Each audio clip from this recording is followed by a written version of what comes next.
रिश्ता नहीं था, यह एक आदमी की चुपचाप दी गई कुर्बानी थी। और उसे यह भी महसूस हो रहा था, यह कहानी अभी खत्म नहीं हुई है, अभी सच का आखिरी हिस्सा सामने आना बाकी था। और वह ऐसा सच था जो सिर्फ अंजलि को नहीं, पूरे धर्मपुर गांव को अंदर तक हिला देने वाला था।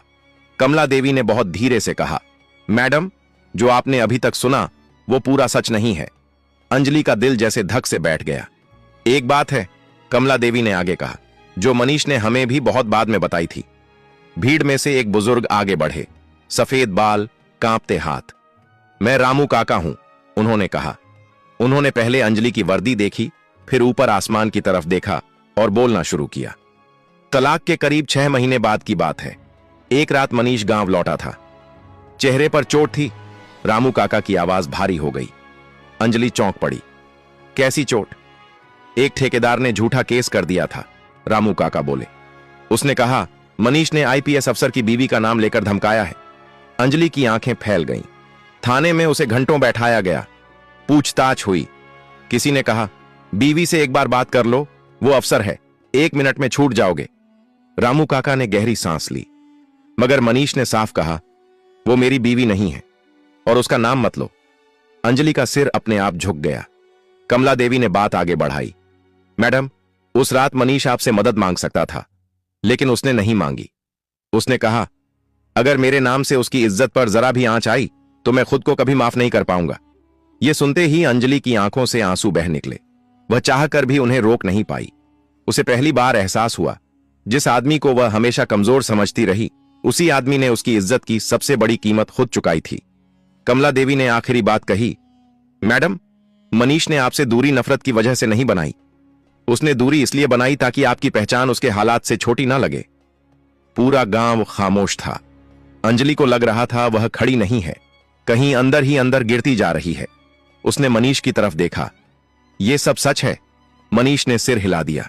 बस इतना पूछा, तुमने मुझे कभी बताया क्यों नहीं? मनीष ने पहली बार इतनी लंबी बात की। आप अफसर थीं, उसने शांत आवाज में कहा, और मैं आपकी परेशानी नहीं बनना चाहता था।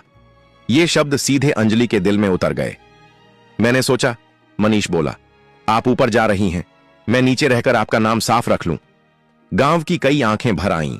उसी पल अंजलि को समझ आ गया, यह कहानी अब पीछे नहीं जा सकती। जो टूट चुका है उसे जोड़ने से पहले समझना पड़ता है। और अब सबसे मुश्किल हिस्सा बाकी था। अब सवाल यह नहीं था कि सच क्या था, सवाल यह था, अब इसके बाद क्या? दोपहर ढल चुकी थी।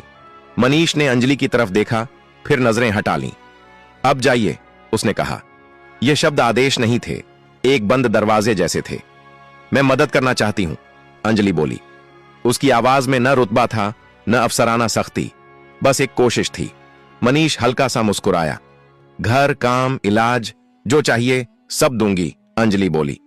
मनीष ने पहली बार हाथ उठाकर उसे रोका और जानबूझकर कहा, आप बहुत बड़ी अफसर हैं, आपके पास सब कुछ है, लेकिन जो आप देना चाहती हैं वो मेरे पास पहले से था।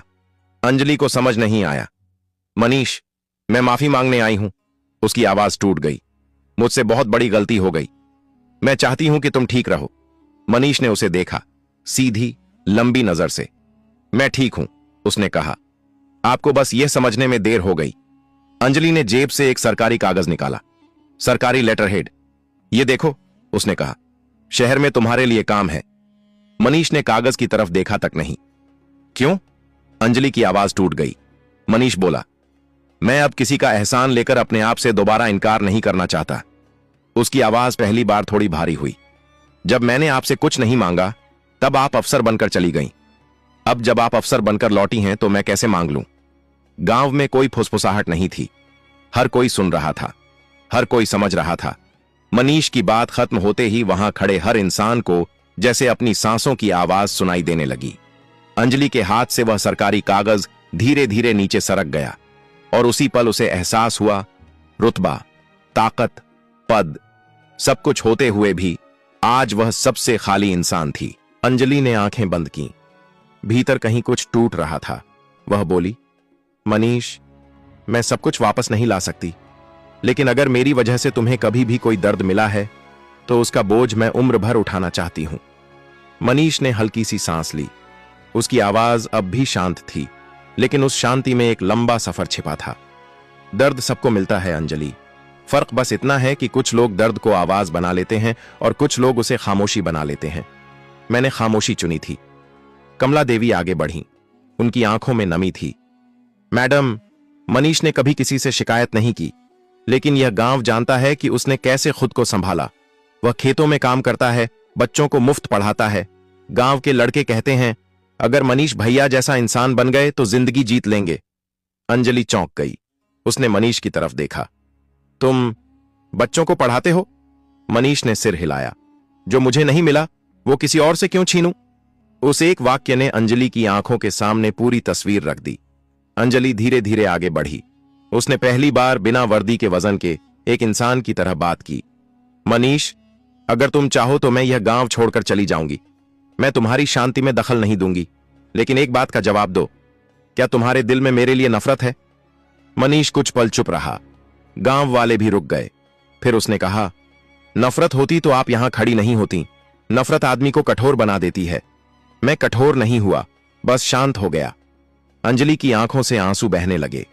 उसने आज पहली बार समझा कि माफी मांगना आसान होता है, लेकिन माफी के काबिल बनना बहुत मुश्किल। अंजलि ने गांव वालों की तरफ देखा।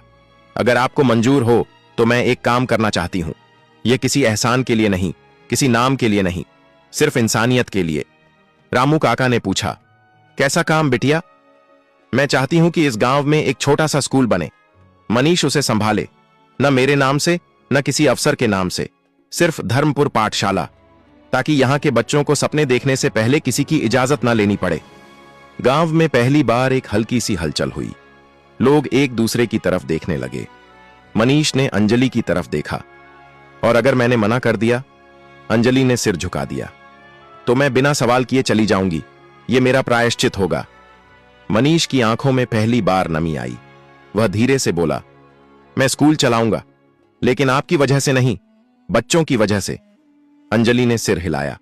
उसके चेहरे पर हल्की राहत थी। वह जान गई थी, यह कोई समझौता नहीं, यह सम्मान है। शाम ढलने लगी। सरकारी गाड़ी अब भी गांव के बाहर खड़ी थी। अंजलि ने जाने से पहले आखिरी बार मनीष की तरफ देखा। मनीष, क्या कभी तुम मुझे माफ कर पाओगे? मनीष ने आसमान की तरफ देखा, जहां सूरज लाल हो रहा था। माफी तब दी जाती है जब सामने वाला खुद को दोषी मानता है। आप मान चुकी हैं, यही काफी है। अंजलि की आंखें भर आईं। उसने बिना कुछ कहे हाथ जोड़ दिए। गांव के लोग रास्ता देने लगे। कोई नारा नहीं, कोई तालियां नहीं, बस सुकून था। गाड़ी चल पड़ी। अंजलि शीशे से बाहर देखती रही। उसने महसूस किया कि आज वह पहली बार अफसर नहीं, इंसान बनकर जा रही है। पीछे गांव में मनीष खड़ा रहा। उसके चेहरे पर कोई जीत का भाव नहीं था, बस संतोष था। उसने झोपड़ी के पास खड़े बच्चों को बुलाया और कहा, कल से पढ़ाई सुबह शुरू होगी। बच्चों की आंखें चमक उठीं। कहानी यहीं खत्म नहीं होती। कहानी वहां खत्म होती है जहां अहंकार टूटता है और इंसान बच जाता है।